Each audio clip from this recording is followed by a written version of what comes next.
Terima kasih banyak pada penduduk Kampung Lee Kong Chian.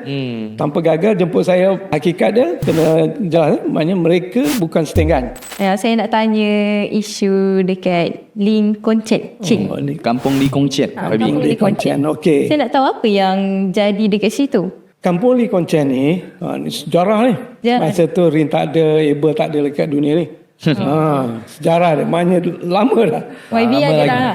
Saya pun tak ada lagi. Ada lagi. Jadi Kampung Lee Kong Chian ni adalah tempat di mana pekerja-pekerja kilang getah yang ada di Jalan Gombak dulu. Jadi dia ada syarikat Lee Rubber. Kawasan yang Kampung Lee Kong Chian ni adalah kawasan di mana pekerja-pekerja di kilang itu, penempatan pekerja-pekerja. So itu adalah pemilik kilang yang sediakan tempat tinggal. Tempat tu, tanah tu adalah tuan punya kilang Lee Rubber tu lah. Generasi pertama yang tinggal di Kampung Lee Kong Chian adalah pekerja-pekerja yang dibenarkan tinggal di situ masa mereka bekerja di kilang, dan apabila kilang tutup pun mereka dibenarkan tinggal di situ. Tuan punya tanah pun tak ada berancangan untuk bangunkan tanah atau dan sebagainya. Jadi mereka tinggal di situ.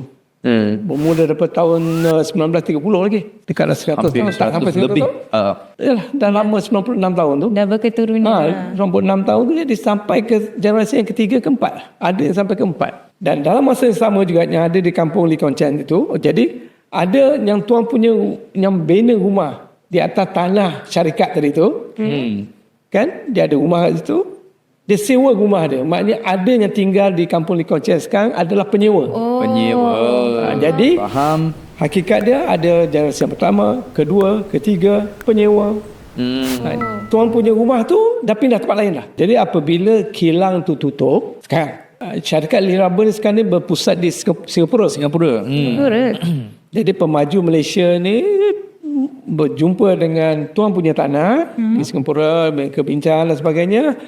Tanah tu oleh kan tanah sekarang berpotensi kan untuk membuat pembangunan. Jadi syarikat Malaysia tu telah membeli tanah tu daripada tuan punya tanah yang Lee Rubber awal-awal. Jadi bila syarikat pemaju tu beli daripada Lee Rubber tanah tu, jadi mereka bercadang untuk membangunkan high rise tanah tu.